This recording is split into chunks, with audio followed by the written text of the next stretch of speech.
Existem poucas empresas que são capazes de criar produtos reconhecidos mundialmente apenas pela essência de sua existência. Algo tão simples como a cor de um produto, ou até mesmo criar produtos que testam os limites de uma indústria por completo e se tornam referência mundial. Nesse vídeo, você vai ver a história completa de uma empresa que conseguiu criar muitas máquinas lendárias. Essa é a história da Kawasaki.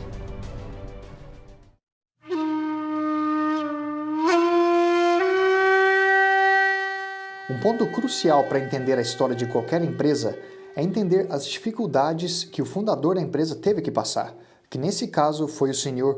Shozo Kawasaki, nascido no dia 2 de dezembro de 1837 na cidade de Kagoshima, no Japão. O pai de Shozo era um comerciante em uma loja de kimonos e morreu quando Shozo ainda era muito novo, tinha apenas 15 anos de idade. 2 anos mais tarde, quando Shozo já tinha 17 anos, ele acabou seguindo os passos de seu pai e também se tornando um comerciante. Ele foi trabalhar na cidade de Nagasaki, que naquela época era a única cidade do Japão com comércio aberto ao mundo ocidental. Com 27 anos de idade, olha só quanto tempo já se passou aqui, já se foram mais 10 anos, o jovem Shozo Kawasaki se aventurou abrindo a sua própria loja na cidade de Osaka. Infelizmente, a sua empresa acabou falindo, já que em diversas ocasiões, navios transportando as suas mercadorias afundaram, causando grandes perdas financeiras para ele. Em 1869, Shozo Kawasaki começou então a trabalhar para uma empresa que comercializava açúcar entre o Japão e as ilhas Ryukyu. Poucos anos mais tarde, isso foi em 1873, olha só o que acontece. O ministro de Finanças do Japão contratou Shozo Kawasaki para que ele estabelecesse uma rota marítima entre o Japão e as ilhas Ryukyu. Tendo sucedido nesse trabalho, um ano mais tarde, isso foi em 1874, o Sr. Kawasaki foi indicado como vice-presidente da empresa Postal Marítimas de Barcos a Vapor do Japão. Com sua experiência e tendo passado por vários acidentes marítimos, Shozo Kawasaki desenvolveu uma grande confiança em barcos que não eram feitos no Japão. Ele preferia barcos que eram feitos no mundo ocidental pelo fato de eles serem mais espaçosos, estáveis e rápidos. Isso criou um interesse em Kawasaki pela construção de barcos e, por consequência, e como vamos dizer também uma ajudinha do vice-ministro de Finanças do Japão daquela época, Kawasaki fundou sua primeira empresa que ele deu o nome de Estaleiro Kawasaki de Tsukuji. Isso foi no ano de 1878. Esse foi o primeiro passo do Shozo Kawasaki, agora que já tinha 40 anos de idade, para criar a empresa Kawasaki que você conhece. Mas ainda tem muita coisa para acontecer antes da gente chegar nesse ponto.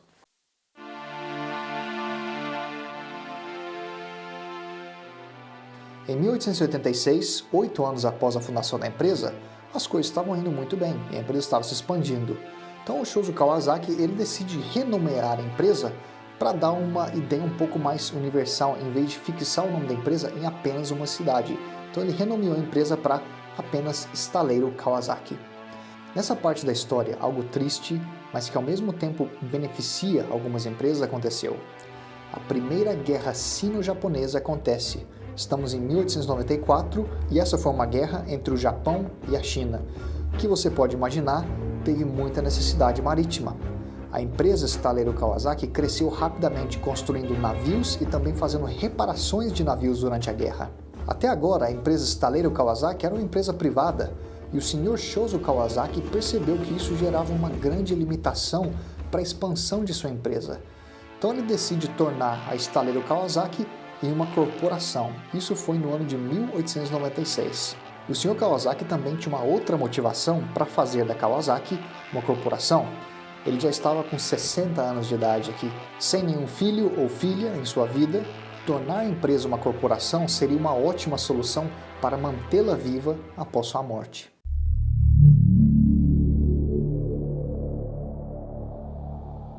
Agora eu tenho que te introduzir a um outro personagem muito importante na história da Kawasaki. Kojiro Matsukata, o homem que trabalhou como secretário do primeiro-ministro do Japão e acabou sendo apontado para ser o primeiro presidente da recém-fundada corporação Kawasaki. Isso já foi direto em 1896, juntamente com a fundação da corporação. Agora que eu me pergunto se uma empresa que se beneficiou durante a guerra e o fato do Kojiro Matsukata ter sido secretário do primeiro-ministro do Japão, tiveram alguma influência para que ele se tornasse o presidente da empresa estaleiro Kawasaki. De qualquer maneira, Kojiro Matsukata era um homem muito bom em seu trabalho e ele manteve a posição de diretor por 32 anos consecutivos. Durante esse período, o estaleiro Kawasaki expandiu drasticamente seu portfólio de produtos e divisões da empresa. Aqui estão apenas alguns marcos históricos da empresa estaleiro Kawasaki para que você veja. Construção do primeiro navio de cargo da corporação Kawasaki. Construção da primeira doca seca do Japão. Início do desenvolvimento de locomotivas, vagões e pontes. Construção de 2 submarinos para o exército japonês. Construção do primeiro navio de guerra de grande porte do Japão. Talvez você esteja se perguntando, tudo certo, mas onde é que está o fundador da empresa? Onde está o Sr. Shozo Kawasaki? Infelizmente, ele morreu no ano de 1912, isso quer dizer que a partir de agora o que você vai ver realmente foi nas mãos do primeiro diretor da empresa, por isso que eu disse que é uma figura muito importante na história da Kawasaki. Em 1922, aqui está ele de novo, o presidente, o Kojiro Matsukata, ele ficou impressionado com o poder e com o uso de aviões na Primeira Guerra Mundial. Então ele decide criar o Departamento de Aeronaves da empresa Kawasaki. Isso foi no ano de 1918. Já 4 anos mais tarde, em 1922, a empresa foi capaz de produzir as suas primeiras aeronaves. Não só isso, mas o exército do Japão aprovou a aeronave desenvolvida pela Kawasaki e adotou a aeronave modelo Otsu-1 no exército japonês. Até aqui, tudo parece estar indo muito bem, só que vai ficar ainda melhor, só que por motivos não tão bons.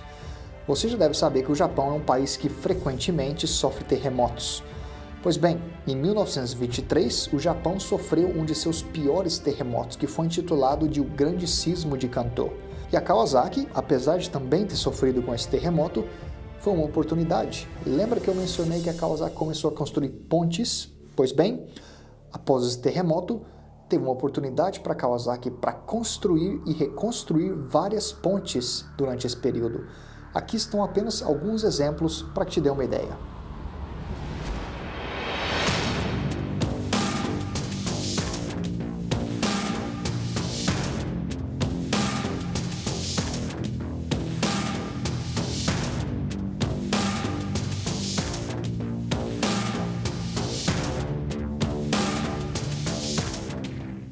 Em 1939, com toda essa diversificação da empresa, o presidente ele decide reestruturar a Kawasaki e renomeá-la para Kawasaki Indústrias Pesadas. Essa nova empresa englobava a divisão automotiva da empresa, construção de pontes, indústria marítima e de aeronaves. Nesse ponto, nós já estamos no meio da Segunda Guerra Mundial, 1941, e é de se esperar, se você olhar para o histórico da Kawasaki, que ela começou, obviamente, a suprir material para o exército japonês. Em particular, aqui nós estamos falando de aviões para o exército japonês. Um exemplo desses aviões foi o modelo 3-in-1 Fighter Yen. Foi o único avião de caça com refrigeração a líquido construído no Japão durante a guerra. O Japão foi derrotado na Segunda Guerra Mundial, como vocês já sabem, e o que já era de se esperar, as fábricas de aeronaves e estaleiros da empresa Kawasaki foram bombardeadas e muitos maquinários também acabaram sendo destruídos. Não só isso, com a Segunda Guerra Mundial terminada, o Japão ele ficou proibido de produzir aeronaves.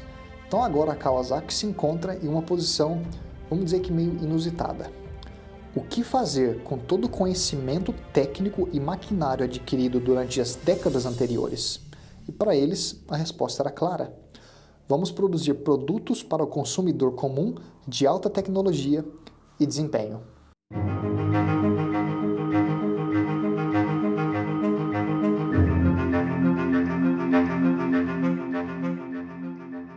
Em 1949, em uma economia pós-guerra, a Kawasaki começa a desenvolver seu primeiro motor para acoplamento em motocicletas. O desafio da empresa foi utilizar seu time de engenheiros que desenvolviam motores de alto desempenho para aviões para produzir motores muito mais compactos que pudessem ser utilizados em uma moto. 3 anos mais tarde, em 1952, o primeiro protótipo já foi finalizado e foi intitulado de KE-1, abreviação para Kawasaki Engine, ou em português, motor Kawasaki. No ano seguinte, em 1953, a Kawasaki já começou a produção em massa do seu primeiro motor. Passado mais 2 anos, os engenheiros já vêm com o segundo modelo do motor, que foi o KB5, e foi considerado um motor fantástico para aquela época por ter um torque muito responsivo em baixas e médias rotações. Você pode estar se perguntando como é possível que uma empresa, na verdade uma corporação, com experiência em produzir navios, locomotivas, aviões e muitos outros maquinários pesados, esteja apenas produzindo motores para motocicletas e não uma motocicleta completa em si. Afinal, conhecimento técnico, sem dúvida, eles têm. Na verdade, a Kawasaki tentou fazer isso. Isso foi em 1953, a Kawasaki começou a construir scooters. Mas se você procurar qualquer coisa a respeito disso, você não vai achar nada a respeito do tópico. E o motivo é simples, foi um fracasso. Apesar das primeiras scooters da Kawasaki terem tido um preço atrativo para aquela época, por volta ali de 90 mil ienes, a empresa não tinha uma boa rede de distribuição e parou de produzir as suas scooters muito cedo. Ali com apenas 200 unidades produzidas, eles já pararam com a produção porque viram que simplesmente não estava andando para frente essa ideia. O que é preciso entender aqui é simples. Historicamente, a Kawasaki é uma empresa de indústria pesada, onde contratos entre o governo eram muito mais comuns. Vender motos requer uma estratégia completamente diferente e a empresa precisou de tempo para aprender isso e para se estabilizar, mas você vai ver que isso vai chegar logo logo.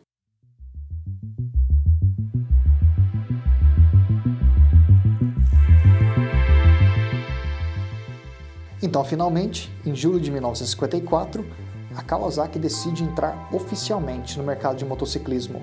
E muito em breve, em 1955, eles já tinham seu primeiro modelo de 125 cilindradas que eles deram o nome de Meihatsu. Lembrando que durante esse tempo, em paralelo, a empresa continuava a produzir apenas os motores também para quem quisesse comprar. 4 anos mais tarde, estamos aqui em 1959, a empresa Kawasaki estava já satisfeita com o que estava acontecendo com o motociclismo. Realmente eles conseguiram ver que os resultados estavam vindo. Então eles decidiram construir uma fábrica dedicada apenas para a produção em massa de motocicletas. O local escolhido para a nova fábrica foi em Akashi, e a construção começou em janeiro de 1960. No mesmo ano, em outubro, a Kawasaki já estava produzindo seu novo modelo de 125 cilindradas, a Kawasaki New Ace. E logo em breve, a empresa recomeça com scooters com o modelo Kawasaki PET. Em 1960, a empresa Kawasaki produziu 5.400 motocicletas. Já no ano seguinte, o número cresceu substancialmente para 17 mil unidades. Olha só como que realmente estava andando para frente essa ideia deles. Hoje, quando nós falamos de motos japonesas, tem 4 empresas que realmente vêm em mente. Nós temos a Honda, a Yamaha, a Kawasaki e a Suzuki. Mas você já ouviu falar da empresa Meguro Manufacturing? Pois bem, essa foi, em fato, uma das primeiras empresas de motos do Japão, que infelizmente desapareceu do mercado. Ou vamos dizer isso melhor, ela foi absorvida. Agora você imagina quem que absorveu essa empresa? A Kawasaki. A empresa Meguro, naquela época, era uma das montadoras de motos mais antigas do Japão e tinha vários modelos com forte influência de design inglês. Mas com uma competição acirrada, a Meguro ficou forçada a aceitar uma parceria com a Kawasaki. Só que tem um porém, a Kawasaki ela era sem dúvida muito mais dominante no quesito financeiro, tinha muito mais capital do que a empresa Meguro. Essa parceria funcionou muito bem para a Kawasaki, só que não funcionou muito bem para a Meguro, porque o que aconteceu? Assim que a Kawasaki aprendeu o que precisava aprender sobre motos com a Meguro, aí ficou simples para absorver a empresa, quer dizer, eu tenho dinheiro, eu tenho conhecimento, e o que sobrou para a Meguro? Praticamente nada. Então a Kawasaki absorveu a empresa Meguro e virou parte de uma lenda agora. Só que fazendo tudo isso ainda não era suficiente para realmente garantir que a empresa Kawasaki, na parte de motocicletas, ia ter sucesso. Um outro ponto essencial que a Kawasaki tinha que entender é que para realmente ser levada a sério, a empresa precisaria produzir motos capazes de vencer competições.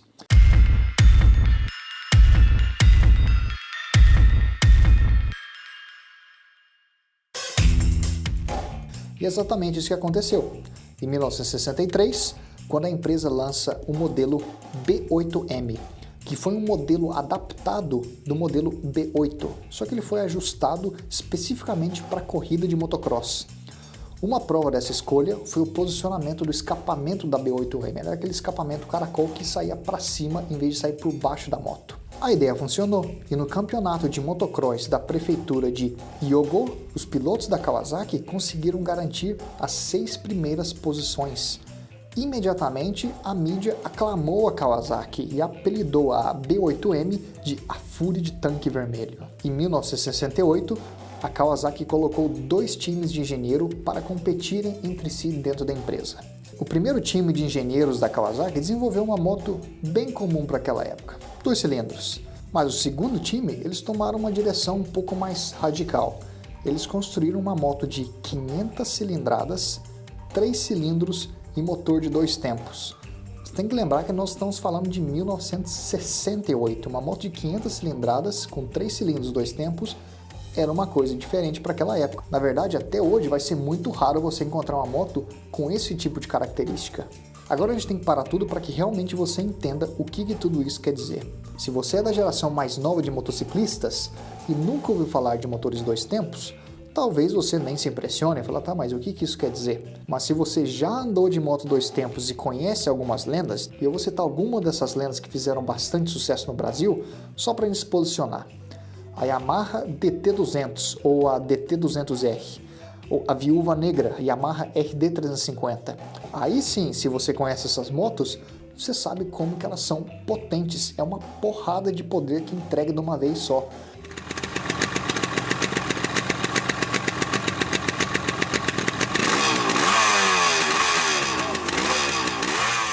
Eu não estou falando necessariamente em termos de velocidade final, mas é a pancada que você recebe quando você acelera. A DT200, que eu pessoalmente já tive a oportunidade de pilotar, é uma moto com apenas 1 cilindro e 195 cilindrados, muito forte. A RD350, essa que tem o nome de Viúva Negra, só para te dar uma ideia, é uma moto de 2 cilindros e 347 cilindradas. Então agora você imagina o que a Kawasaki aprontou no mercado em 1968. Os caras vêm com uma moto de 2 tempos, 3 cilindros, 500 cilindradas. Era uma paulada inacreditável para aquela época. Realmente revolucionou o que existia no mercado. A Kawasaki colocou como meta que eles queriam ser a empresa líder no mercado de potência e velocidade. Então, para realmente assumir o trono por completo, a Kawasaki lança o modelo H2, que é uma moto novamente de 2 tempos, isso é muito importante, 3 cilindros, só que dessa vez eles já vão para 750 cilindradas. Realmente, eles estavam testando o que era possível fazer com as motos. Isso aqui, pessoal, é uma contribuição enorme para nós motociclistas. Talvez naquela época o negócio parecia ser um pouco forçado, só que hoje vocês sabem, é normal ver moto de 600 cilindradas, ver moto de 1000 cilindradas. A Kawasaki tem um impacto muito grande nisso. Eles começaram a empurrar o mercado para ter mais potência. Essas duas motos da Kawasaki, a H1 e a H2, como é que nós vamos dizer? Elas eram brutas. Sem dúvida, em termos de potência, elas reinavam absoluta. E isso serviu muito bem para a Kawasaki. A Kawasaki queria estabelecer o seu nome no mercado. Imagina que, como falei, o tipo de empresa que ela estava competindo, com a Honda, com a Yamaha e com a Suzuki. Mas, de certa maneira, essas duas motos, elas não eram refinadas, elas não tinham uma boa ciclística por completo, era apenas aquela potência direta, não tinha uma ciclística legal para a moto. Os engenheiros da Kawasaki continuaram trabalhando duro e apenas 3 anos mais tarde, eles lançam uma outra moto que fez história, a Kawasaki Z1. Dessa vez era uma moto de 900 cilindradas, 4 cilindros, só que eles trocaram, em vez de ter um motor 2 tempos, dessa vez eles foram para um motor 4 tempos. Essa moto, quando foi lançada, produzia 81 cavalos de potência. Só para te dar uma base de comparação, você já ouviu falar da uma moto bem moderna, a Yamaha XJ6? Essa moto faz por volta de 78 cavalos. Então agora você imagine a Kawasaki Z1 fazendo um pouco mais, vamos colocar a mesma quantidade de cavalos, só que isso foi em 1972, é brincadeira ou não? O fato da Z1 ter um motor de 4 tempos também ajudou na ciclística geral da moto. A prova disso é que essa moto foi responsável por fazer a Kawasaki se tornar a primeira montadora de motos japonesas a vencer um campeonato da Associação Americana de Motociclismo. Apenas um ano após o lançamento da Z1, os japoneses decidem mais uma vez testar os limites da indústria e lançam mais uma moto que eles intitularam de Z900R. Só que o pessoal de vendas da Kawasaki lá nos Estados Unidos, eles não gostaram desse nome. Então eles decidiram mudar o nome e adaptar um pouco para o mercado americano. Essa mudança de nomes foi provavelmente uma das melhores sacadas que a Kawasaki poderia ter feito.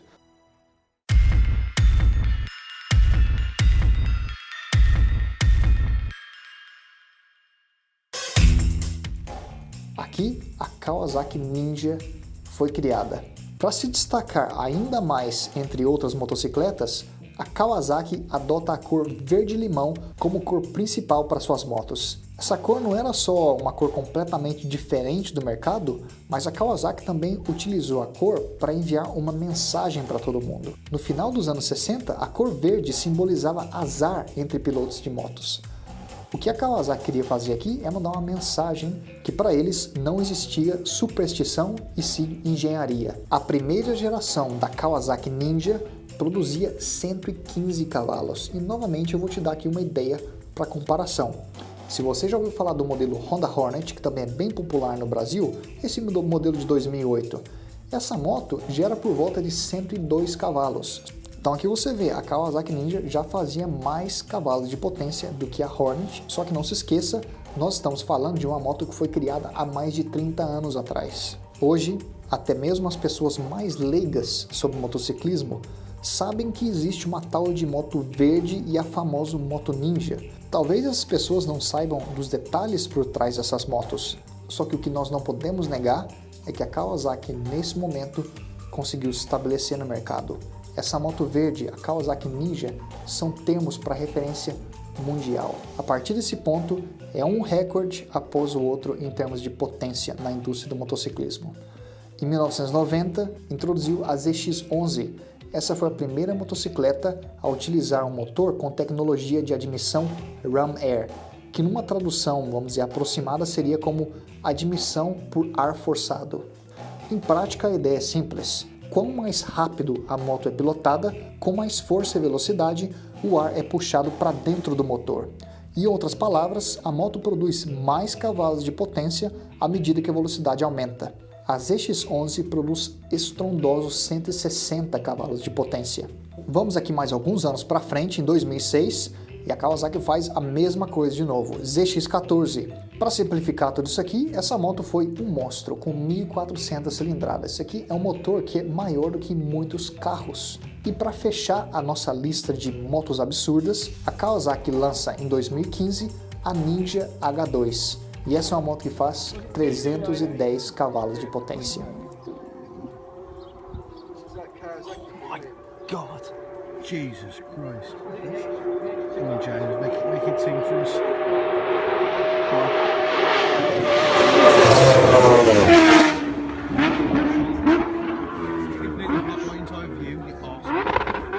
É claro, moto não é só cavalos de potência. Muitos aqui iriam dizer que essas motos são super especializadas e colocam velocidade final e aceleração acima de tudo. Mas eu te convido a olhar para essas motos por um outro ângulo. Aqui nós temos uma empresa que fez uma decisão clara de assumir e manter o trono em termos de velocidade final e aceleração. E sim, a Kawasaki tem muitas outras motos que possuem uma ciclística mais balanceada. No final das contas, quem beneficia dessa guerra amigável entre montadoras somos nós, motociclistas. Empresas como a Kawasaki trazem competição para o mercado e inovações surgem em tais situações.